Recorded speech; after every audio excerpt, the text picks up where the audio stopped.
All right. Hello, my name is Abby McGregor-Mullen, and I am with Madisonville Community College in Madisonville, Kentucky. I am presenting to you Session 4, JA Economics for Success. Today we're going to talk about credit and shopping and fun ways to spend your money, but being responsible.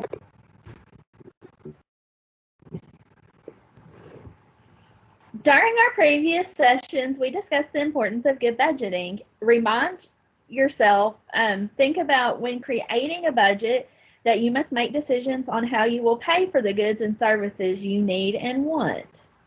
How do you or your parents pay for everyday goods and services? Take this time to think about some ways that you all or your parents pay for the things that you need and want. Some ways to do that is cash, check, credit, or debit cards. We're going to do a little true false, and it would be more fun if I would be face to face, but we'll do this way. So, question number 1, true or false? Credit is an invention of the 21st century.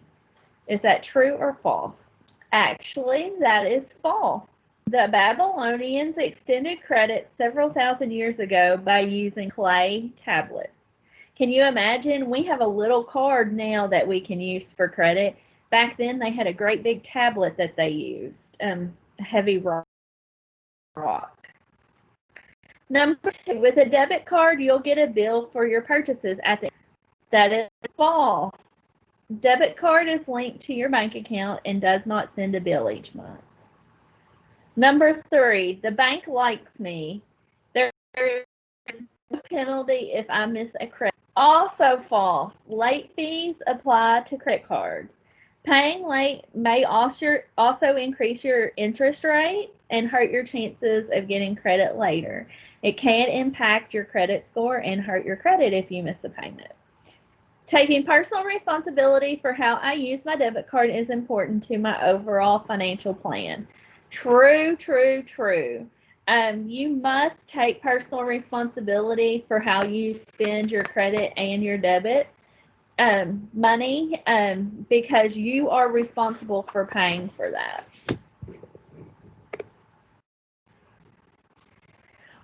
When consumers use cash, checks, and debit cards, they are paying for things with money they currently have. That money is coming directly from your checking account.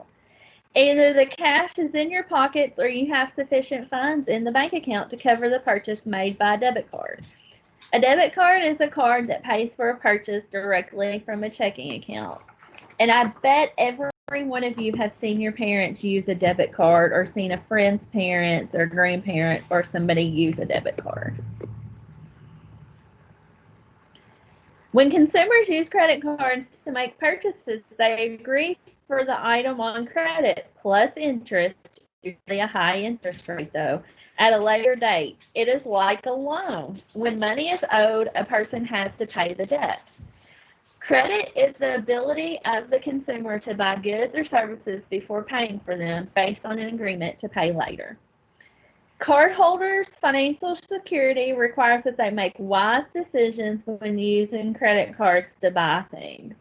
A credit card allows you to make purchases through a limited loan, personal loan, with expectation that the money will be repaid at a later date, and it is often with interest. It's very rare unless you get a store credit card for so many months without interest that you will have to pay interest.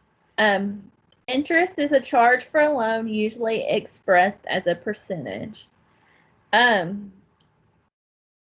Credit cards have interest rates, loans have interest rates. You need to be careful and use everything as wise as you can so that you can get the best credit and interest rate you can when you need to borrow money to buy something. Next, we're going to look at a bank card, at different things versus a debit card and a buy now, pay later credit card.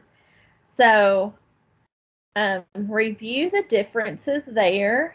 Some specific interests that you need to be held for is a credit card does have interest where a debit card does not.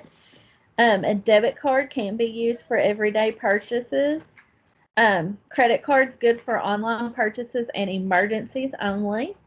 Debit card is taken directly from your bank account, where a credit card is a buy now, pay later. Credit card holders can be accountable for the first $50 of unauthorized spending when reporting a stolen card. Where if somebody steals your bank card, you could be accountable for $500 worth of unauthorized spending if you don't report it within 48 hours.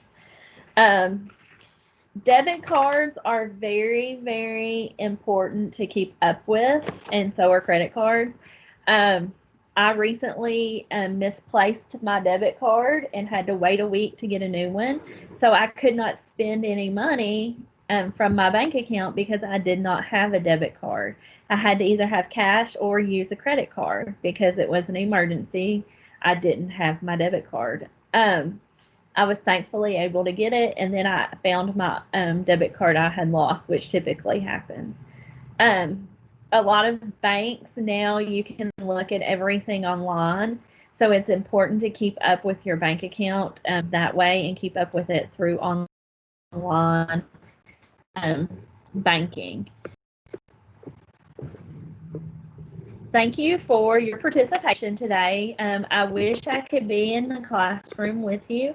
Hopefully someday soon we will. Remember the differences between debit and credit cards, and then we are going to discuss in session 5 how to get and keep good credit. Next, you all will complete an activity with your teacher that goes along with this lesson. I hope you all enjoy it and have a great day.